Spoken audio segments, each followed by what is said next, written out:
because that's a Fugazi. All right. That's a Fugazi? How do you know it's a Fugazi? You looked at it for 2 seconds. Well, it's a fake. Yeah, I know what a Fugazi is. It's all a Fugazi. You know what a Fugazi is?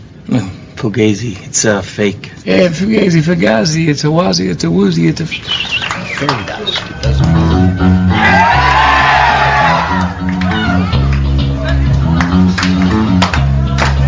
Coin Fugazi. Coin Fugazi. Coin Fugazi. Coin Fugazi. Coin Fugazi. Coin Fugazi.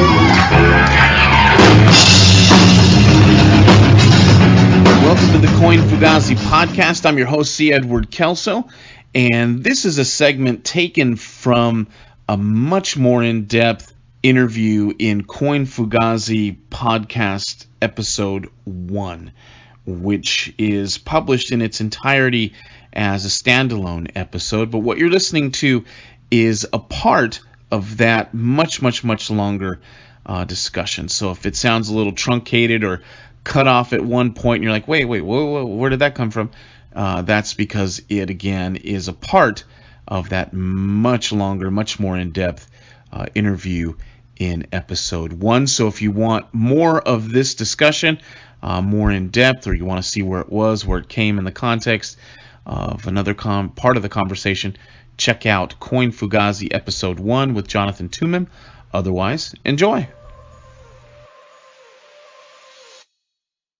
Coin Fugazi proudly uses read.cash to help distribute our content. Head out to read.cash/@CoinFugazi, all one word, and check out how we're incorporating the platform. Then also check out how people and businesses from all over the world are using crypto as a currency, rather than just speculating, to demonstrate the power of peer-to-peer electronic cash. Tip, comment, blog, join communities, and so much more. That's read.cash. Read.cash. The Grasberg DAA comes out, and then we're sort of lost on, and I'm using that loosely for literary effect. The community is kind of lost on coin emission, drift, things that a lot of the less technical guys like myself are just having to kind of grapple with and kind of get into the weeds and so on. And then there's another developer meeting after that, and I thought, well, this is going to be, I think it was, I want to say July 27th or something, and yeah, something like that. Yeah, and I was like, this is going to be interesting. Like, this is going to be a really interesting, there's a working group that's on Telegram, also put together by fellows like Shama Chancellor and Mangarian, Anthony Zegers from ABC, and Shama formerly from ABC.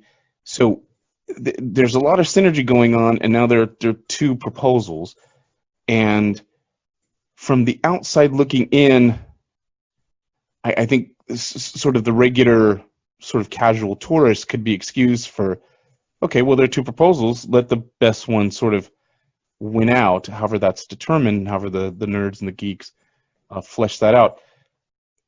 But something happened at the very last developer meeting that caused you, again, and I've only really, you've been on my radar for just a couple of years, so forgive me if I mischaracterize you here, but for the most part, when I see you post anywhere, it's very not that you're not being careful here, but it's careful language.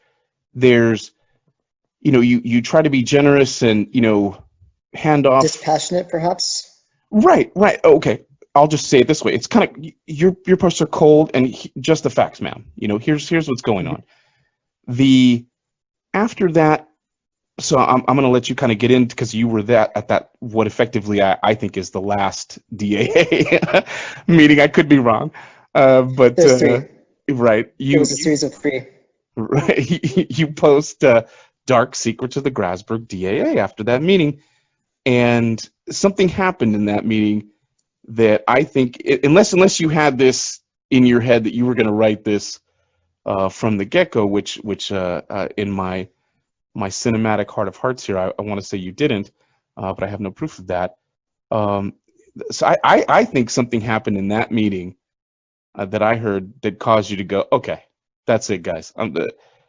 You've released JT, so you knew Jonathan Toomim, but now you're going to get JT. And how am I doing so far with characterizing? Because it's definitely a different tone from the last couple of years, right? There was a switch. There was something that changed. It was not at the developer meeting. The developer meeting was long after that switch had changed. The switch was basically when I was about 1/3 of the way through reading the Grasberg DAA announcement. That's when I started to get angry, and it took me a long time to not be angry. For the first few days after the Grasberg DAA thing was announced, I was really struggling to not weigh in with my personal opinion on Grasberg and to try to allow Omri's proposal to reach a fair audience and to let the Bitcoin Cash community weigh in on it themselves. And so when I interjected, it was either to say, hey, code is there. There was a proposal to address the manner in which Omri had made the announcement, or to interject very specific facts that I thought were missing from the proposal, and which I thought seemed to be either very neglectful or intentionally misleading omissions. So things like the 11.25 minute block time that we're going to be experiencing, or we were going to be experiencing for several years, that was not mentioned in the Grasberg announcement. So I thought that that was a sufficiently factual and dispassionate thing that I could point that out.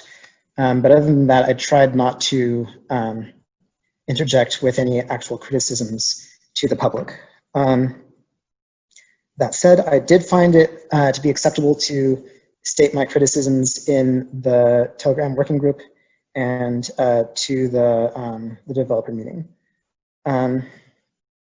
But after about a week of that, so I think the Grasberg article was on Wednesday that was published, the announcement. Around Friday or so of the next week, it was clear that the dust was not settling. There was not a conclusion being made.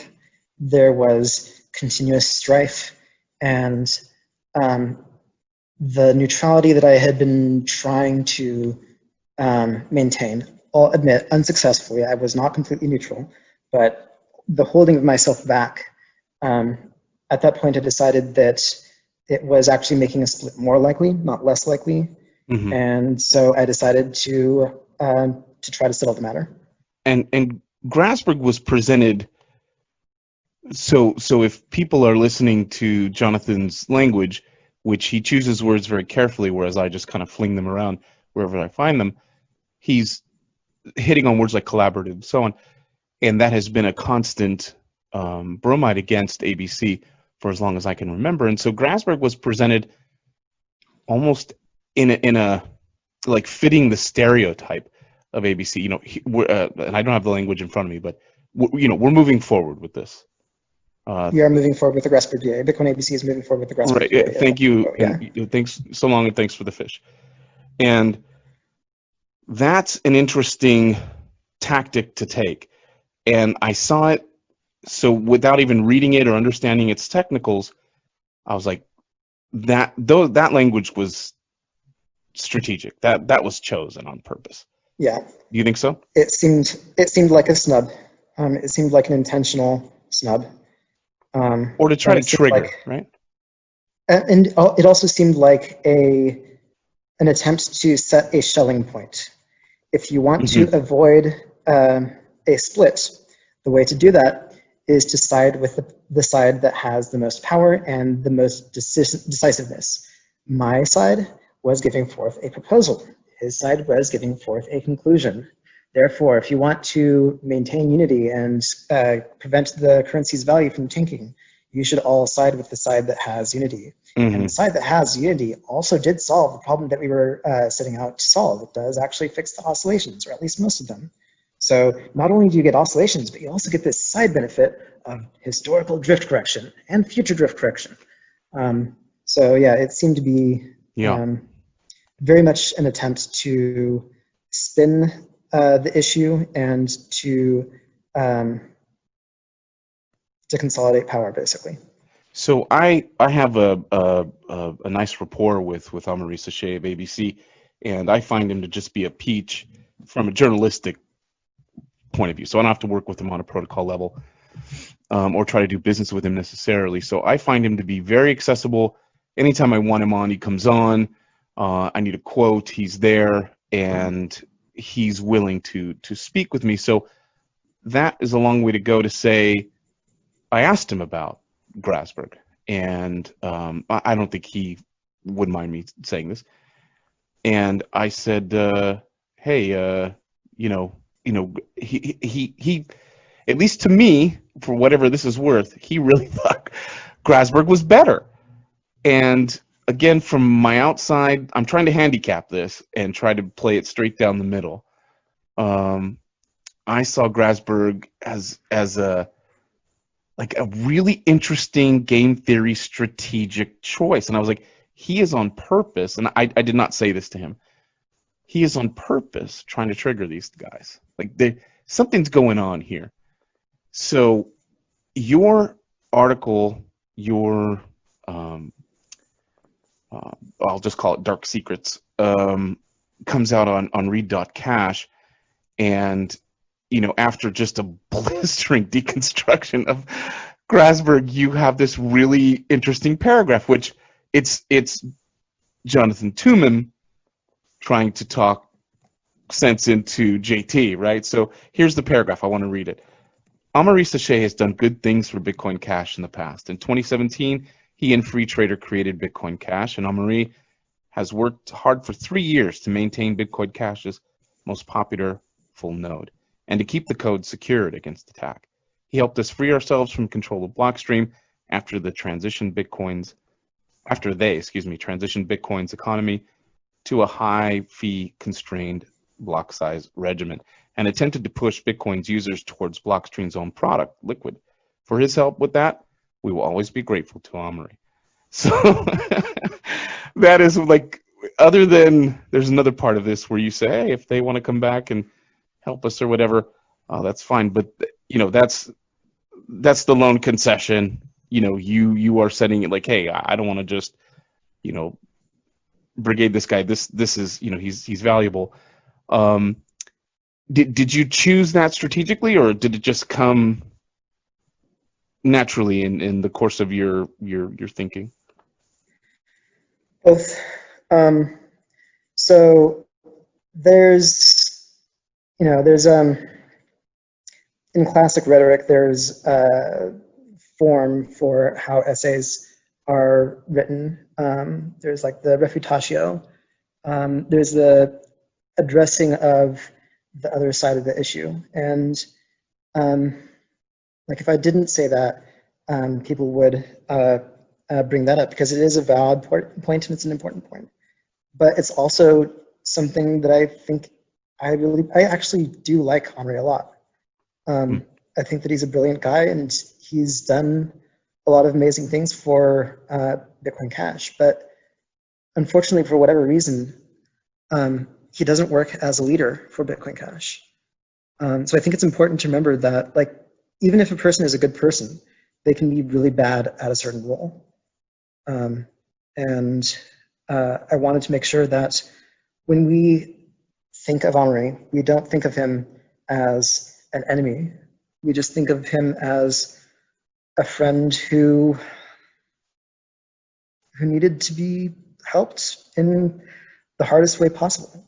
He needed to be moved into a role in which he was not a harm to others, and in which he was not in a perpetual state of fear and games. Like, I think that a lot of what's going on with Amaury is actually that he is perpetually afraid of security bugs in the code. He's perpetually afraid of government actors or operatives from other coins that want to see Bitcoin Cash fail.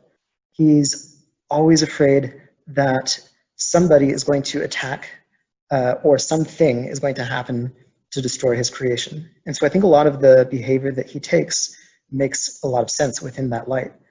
For example, the stonewalling of projects and proposals makes a lot of sense when you see that as being afraid of bugs or afraid of mistakes having been made by another person. The way that he responded to me was something that makes a lot of sense if you think that he believed that BCHN, for example, was the result of an enemy operation, maybe BSV funding somebody in order to try to cause splits. For sure. And in this framework, the only way in which he can trust any code is if either he writes it or somebody that he absolutely trusts has written it. And this makes him very skeptical of outside contributions. And I think that that results in the perception that other people have said that he has non-invented hero syndrome, that he can only accept his own code because it's what he believes. And I think that, yeah, that probably comes out of fear. I think that's probably the best insight I have ever heard about how ABC operates. And Yeah. as you were talking, I'm going through all my private discussions in my head with various ABC people, and I think just about everything you've said is true, and I'm the opposite of that in my personal constitution. I tend to be naive. I tend to be almost an ingenue, where I'll try to talk to anybody about anything, and I sort of assume they have a good Assume good faith. Right. And so we often, with the ABC guys, I often talk past them, and to a lesser degree, just because BCHN hasn't been around that long, comparatively, with the BCHN guys as well. But I'll often stumble into these arguments, and I'll be like, "Where is this coming from?" Like, I'm just asking this question, and then I'll start to get all this sort of conspiratorial thing. Oh, you're here for this, or you're trying to feel this out. And I think I'm glad you said that. Well, I'm glad you added that paragraph, and I'm glad we talked about it, because it's not sexy enough for most people to pull out and go, hey, And I've actually heard Emergent Reasons. Again, I don't think he would get upset at this, but I was asking him recently, John Neary, about sort of the ongoings. And I might have made a joke or something in poor taste, and he said, "Look, it's not funny. Like, this is a friend of ours," and he kind of went into this thing where almost exactly what you said in spirit right now, that he's kind of gone the wrong way. And I read it, and I was like, that is incredibly sweet. And he didn't know what to do with that.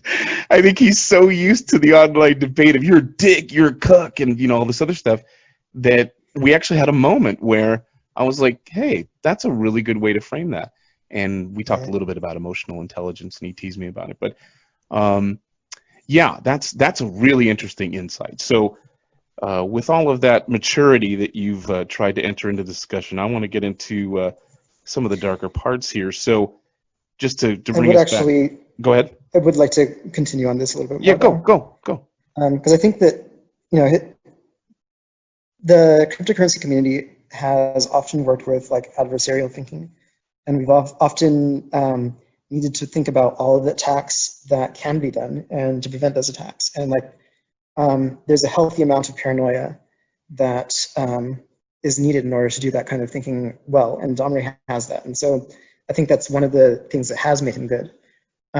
But as a community, we've been having some issues between balancing the need for thinking about attacks and thinking about the possibility of shills or sybils, and the need to just get along with each other and to interact well. And there's a fundamental conflict between the principle of assume good faith, which is part of the code of conduct for basically every open source development organization that exists, and the need for adversarial thinking. How do you reconcile those two things? And I think that like something that's actually starting to happen in the Bitcoin Cash space right now, and which is I think incredibly important, is that we're grappling with that, and we're realizing that we need to find ways to get along with people and to resolve these conflicts, and to understand that like, yeah, if somebody bites your hand, that doesn't mean they're attacking necessarily. It just might mean that they're afraid, or maybe you made some misstep or something. And we need to work on these systems for resolving disagreements and for diffusing them and for basically getting along. So yeah, that's something that I'm looking forward to seeing Bitcoin Cash develop from here on out. And I think that if we do that, then perhaps we can actually have a healthy development environment. We can start building, we can start doing all the things that we've always wanted to do, and we can avoid repeats of this situation. Yeah. Here. So with that said, let's go to the dark stuff. Let's go ahead and trash this dude. And I'm joking. That's me talking.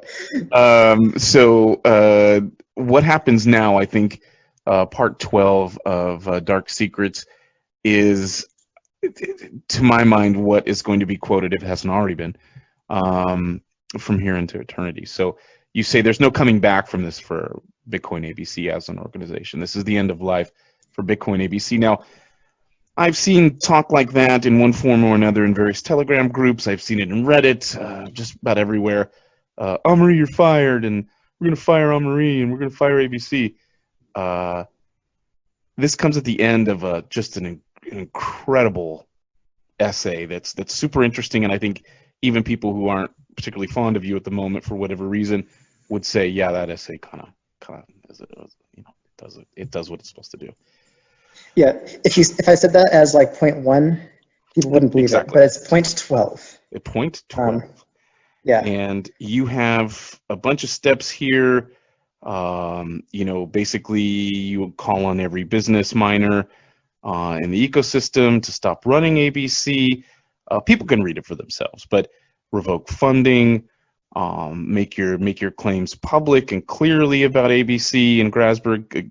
This is, this changes in just a second, but and then you say again, here's the incredibly sweet part. If you can offer jobs to the ABC guys, that's great, and you include Sachet in that. As a developer, but not as a manager. Exactly. So this gets out. I hit you with this. Say, please, Jonathan, I beg you, take pity on me. Come on the podcast. It's been a year and change. Let's talk about it. Let's talk about this essay. And you message me in the wee hours, and you say, all right, Jesus, just to get you off my back, I'll do it. And then a few hours later, what happens? I actually don't remember. Like I like the things hitting the public and the things hitting my attention were Sure. different times. Well, so within hours of this going out, ABC and Sachet accept your ACERT, and they implement, or they propose or I have to be so careful. But anyway, they're going to they say they're going to implement an 8% code base reward redirection. Tax. I'm just going to call it's a tax. Okay. But the point being that this is hours after your essay goes live, basically, arguably the most prominent, I know you don't call yourself a developer necessarily, but arguably the most prominent dev in the game right now from the BCHN side in terms of having street cred and respect from everybody, says there is no coming back for this from ABC as an organization. This is the end of life. I wonder, and I haven't asked him about this, but I wonder if he saw that, read it, or people quoted it back to him, if Amaury just said, all right, F it, let's just do this now, it's time now to pull the trigger. And so, interestingly enough, the Toomim, Lundeberg rather, Acer gets in as the DAA, but then the IFP, under slightly more vague circumstances, comes back or returns with an 8% redirection. So, you know, I you would like to wake correct up. you on the timeline a little bit, but Go. yeah. So it's currently Friday at 4 p.m. on the time of this filming Right. recording. I published my article at something like 11 a.m. on Monday.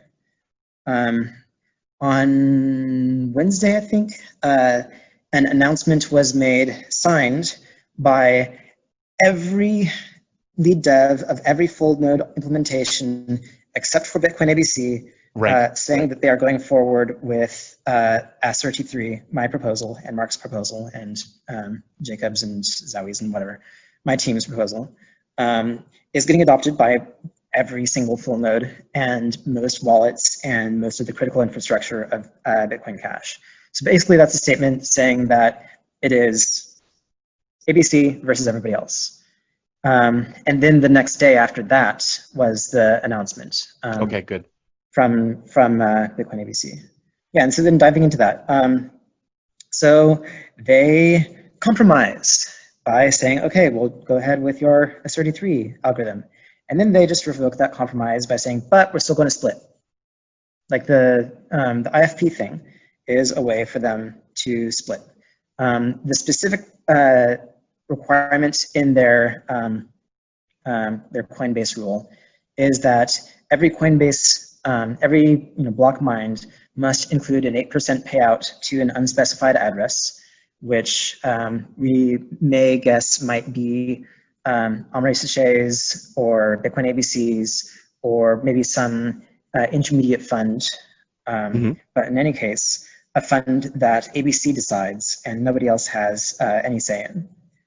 And because it's a requirement for every block to contain that, and any block that does not contain it will be ignored by ABC, this is effectively an attempt at a soft fork. And yes, depending on which, or depending on how much hash rate supports this, this is either a user-activated soft fork, or this is a 51% attack. So the only way for there not to be a chain split now is for it to be a successful 51% attack against BCHN and BU and BCHD and etc. Most likely what's going to happen is it's going to be a user-activated soft fork. So I think this sounds like a commitment to having a split. So that suggests that, hey, maybe they wanted to split this whole time. In my Dark Secrets article, point 6, well, point 2 and point 6 suggested something kind of similar to this. So in point 2, I mentioned that the biggest philosophical issue with Grasberg was that it changes the coin emission schedule. Right now, we are emitting 900 BCH per day. With Grasberg, for the next 4 years until the next halving, that would be reduced to 800 BCH per day. So that changes the inflation rate, and that opens the question, who benefits, who suffers as a result of that economic policy change? And if there is somebody who benefits strongly enough, they might have a financial incentive to want to enact that change. And again, going into adversarial thinking, if there is an attack possible, then we, as developers, need to change or structure the rules of the system to make that attack either non-profitable or impossible. And in the case of this attack, this is a political attack, potential political attack, in which a rogue developer could accept a bribe or could be coerced by threat of violence, by like a $5 wrench attack,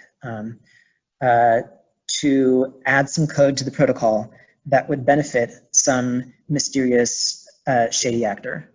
And that would be something along the lines of a bribe or an organized crime racket or something that we probably, prefer not to have in a currency that's supposed to be worldwide, free, uncorruptible, uncensorable electronic cash. So I thought that we should take the possibility of that threat very seriously, even if there is no specific evidence saying that that's exactly what's going on in this case. And because it's possible, we should make it impossible. That was point 6. Then comes Wednesday or Thursday, and the announcement is made, and Bitcoin ABC basically just comes out and says that they are taking over the protocol for their own economic interest. And that was one of the really surprising things to me, that they just went out and said, hey, that point 6 that you were doing? Well, screw it. We're just going to do it. We're just going to take it. We're going to do it explicitly, and we're going to not hide it. We're just going to say that we deserve 8% of all mining revenue for Bitcoin Cash. And that was actually, that was the thing that surprised me the most. It was, I kept saying wow, wow, wow, and holy F and stuff when I read it, because I don't know what I was expecting. I think I'd become such an observer that I just kind of sat back and sort of let things play out in front of me. I don't know what I'm supposed to do, but I'm saying I'd sort of become dull now to new announcements. And the Grasberg thing and the DAA was so technical that it lost a lot of us non-tech guys, the journalist side of it. And this was something I could sink my teeth into. And I was like, this is it. So from my perspective, looking at it as someone who is, I guess, sympathetic to BCHN and was mildly against the IFP, although I never stated it publicly, and someone's tried to kind of cover it down the middle, the 8% looks to me almost like what you said. So I'm going to skip over the politics and the attack and tax and stuff like that. It seems to me, and you're more than welcome to come back to any of that, he's basically saying, look, I've had enough, and I'll give you a quick analogy. A friend of mine needed some legal help, and he had some money, and he called a lawyer. And he's kind of an obnoxious guy, my friend is, and he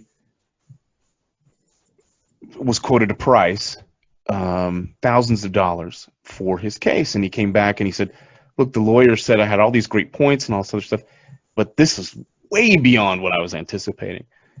And I said, well, here's how this works, brother. He didn't want to deal with you.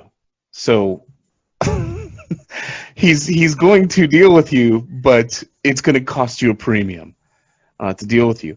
So that's kind of how I'm looking at Bitcoin ABC. I think, again, I have no insight. This is just me looking out, so I'm not revealing something or tipping a hand or signaling or anything like that. It's Amaury and ABC going, you know what? These guys have so much momentum. Everybody's kind of going over there and doing this stuff. Let's just tip the hand now. It's time. Let's just do it. It's going to cost you 8%, and I think even that figure can be fudged a little bit with regard to, I guess some of the math. But it's going to cost you 8% going forward to deal with us. And he has said in everywhere, he's never ever hidden it, that he's tired of giving away software for free. And so I'm kind of trying to steel man him a little bit here. And so he's like, look, I've been doing this work. You guys get the benefit of it, and the incentives are aligned perfectly now with regard to the software and the miners. And if they want to mine it, they can. And if they don't, there's now there's a viable alternative. Where's my thinking wrong?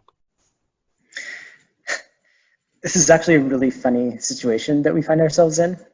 So you say you mildly opposed the IFP. I supported it openly. I didn't even think to ask. Yeah, like I posted on Reddit, and I actually had like online disagreements with my brother on this. because he strongly opposed the IFP and I strongly supported it. But after a few days of debate on the IFP, I'm like, okay, so there are these issues. It really shouldn't be like 3 addresses. It should be a whitelist, and minors should be allowed to donate amongst them as they see fit. And oh, wait a minute, you excluded Bitcoin Unlimited from that whitelist? What the hell, man? Like, they're definitely the second most important. And so there's like these things that I didn't like. Oh, and by the way, 12% is 12.5%. Coincidental number there. 12.5% is too much. You should do less, like, I don't know, 2 to 3%, something like that. And after a couple weeks of this, I realized that my opinion was definitely in the minority, and that was fine. And so I said, hey, I kind of support the idea. I think there are a few issues still with the implementation. I think those could be solved, but it doesn't matter because the Bitcoin Cash community has clearly come out on the side of no IFP. And I think that that's actually not an awful decision. There are other ways of funding infrastructure development, and if the Bitcoin Cash community wants to go down that path, I'm willing to explore where it leads. So yeah, that was I think some piece of context that you are missing, because like I think that yes, taxes, I'm using that word intentionally, are often a good thing, but they have to be done consensually with representation, and they have to be done without corruption for a public good. And there was a case to be made for those things in the original proposal, but in the subsequent attempts that either hypothetically ABC could have been making according to Section 6, or very explicitly made with their most recent 8% tax, those are non-consensual, those are not supported by the majority, those are grift. So ultimately what we had is Grassberg was an algorithm that was supposed to do drift protection, but now we have a social algorithm of kicking out ABC intended to do grift protection.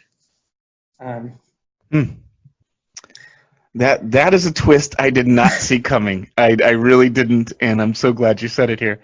Wow, that is amazing.